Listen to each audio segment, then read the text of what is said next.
Ada masih di pemimpin terakhir pemirsa, hingga kini polisi masih menahan 68 warga yang diduga melakukan sejumlah pelanggaran pada aksi massa akhir Agustus lalu. Menko Kumham IMIPAS RI Yusril Iza Mahendra bertemu dan berdialog dengan sejumlah tersangka demo ricuh yang ditahan di rutan Polda Metro Jaya. Salah satu yang ditemui yakni tersangka kasus dugaan pengasutan Del Pedro Marhaen. Mereka dialog terkait kasus hukum yang menjerat Del Pedro serta terkait upaya pembelaan yang merupakan hak Del Pedro sebagai tersangka. Saat ini masih ada 68 warga yang ditahan dan diperiksa polisi.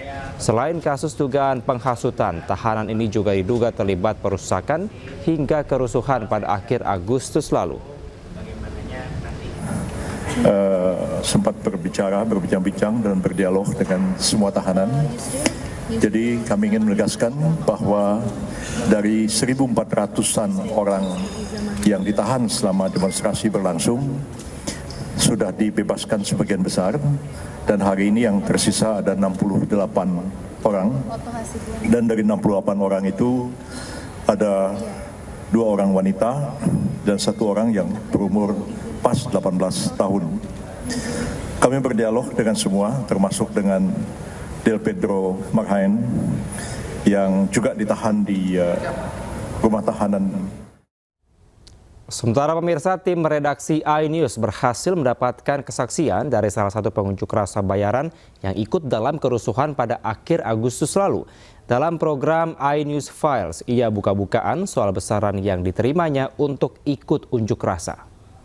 Tanya lagi abang, besok apa kegiatan? Kalau abang nggak ada kesibukan, abang mau ikut saya besok? Kemana bang? Kita demo. Sementara dari dia kita dapat pekerjaan yang bergabung aja sama masa ini 200.000 dibayar. Ini bang buat beli rokok kalian. 200.000 bagi kami sangat gede, bagi kami pekerja kasar yang serabutan nggak. Dengan resiko yang nggak ada, bisa dibilang nggak ada, cuman berbaur ke masa. Pemirsa, 11 orang ditetapkan sebagai tersangka dalam kasus perusakan dan penjarahan di rumah mantan Menteri Keuangan Sri Mulyani. Selain ke-11 orang ini, polisi masih memburu pelaku lainnya.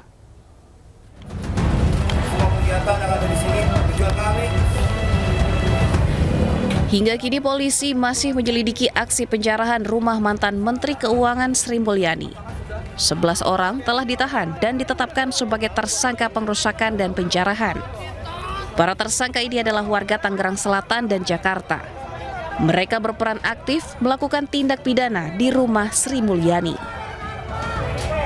Jadi perlu kami sampaikan untuk terkait kasus pencurian dengan pemberatan dan kasus pengerusakan rumah dari Ibu Sri Mulyani. Alhamdulillah, puji Tuhan, sampai saat ini kita sudah menangkap dan melakukan penahanan terhadap 11 orang tersangka. Ini adalah pelaku aktif yang melakukan tindak pidana tersebut. Sampai saat ini kami masih melakukan pendalaman, pemeriksaan, serta kami akan melakukan pengembangan. Ke-11 tersangka masih diperiksa intensif di Polres Tangerang Selatan, sementara tersangka lainnya masih terus diburu polisi. Dari Tangerang Selatan, Banten, Nunung Purnomo, iNews melaporkan.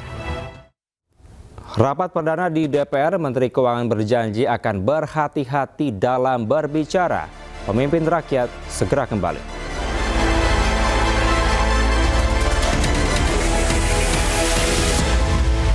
Kembali di Pemimpin Rakyat, pemirsa, hari ini Menteri Keuangan Purbaya Yudi Sadewa jalani rapat kerja perdana dengan DPR RI. Di depan jajaran Komisi 11 DPR RI, Menkyu Purbaya menyampaikan dirinya akan lebih berhati-hati dalam berbicara. Dalam rapat kali ini, Menkyu yang baru saja dilantik ditemani oleh 3 Wamenkyu, yaitu Thomas Juwandono, Swahasil Nazara, dan Anggito Abimanyu. Rapat yang membahas rancangan anggaran 2026 ini menargetkan pertumbuhan ekonomi 6 hingga 7%.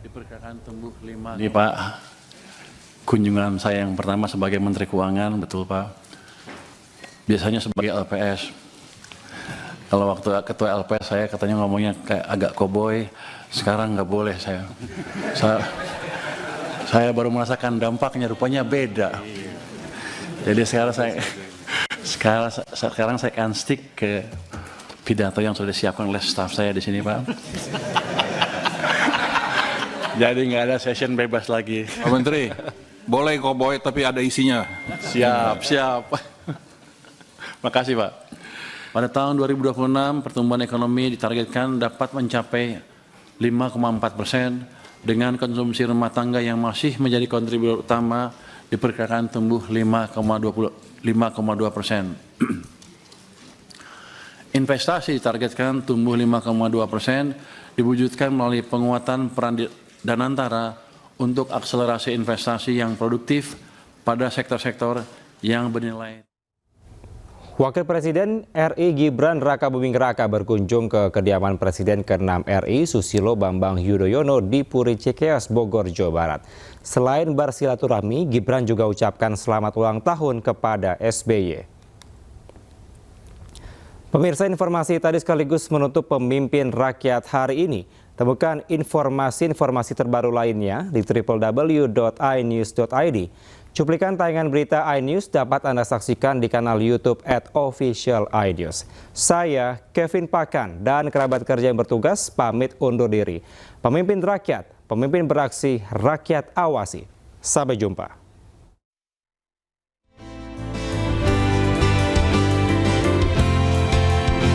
Bersama istrinya, Wakil Presiden Gibran Rakabuming Raka bersilaturahmi ke kediaman Presiden ke-6 Republik Indonesia, Susilo Bambang Yudhoyono, di Puri Cikeas, Bogor, Jawa Barat. Dalam kunjungan tersebut, Gibran bersama istrinya Selvi juga menyampaikan ucapan selamat ulang tahun pada SBY yang genap berusia 76 tahun. Gibran dan Selvi kemudian diajak SBY berkeliling rumahnya. Suasana hangat dan penuh keakraban mewarnai pertemuan itu. Tadi Pak SBY cerita ya Pak Wapres beliau tadi hadir untuk mengucapkan ulang tahun dan tentunya ada diskusi di situ, tapi intinya dia membahas bagaimana kita bisa terus mengawal pembangunan negeri kita. Kita ingin pemerintahan Presiden Prabowo Subianto sukses, ya, kami semua ada di dalamnya dan tentunya kita juga berusaha sebaik mungkin bukan hanya untuk menyelesaikan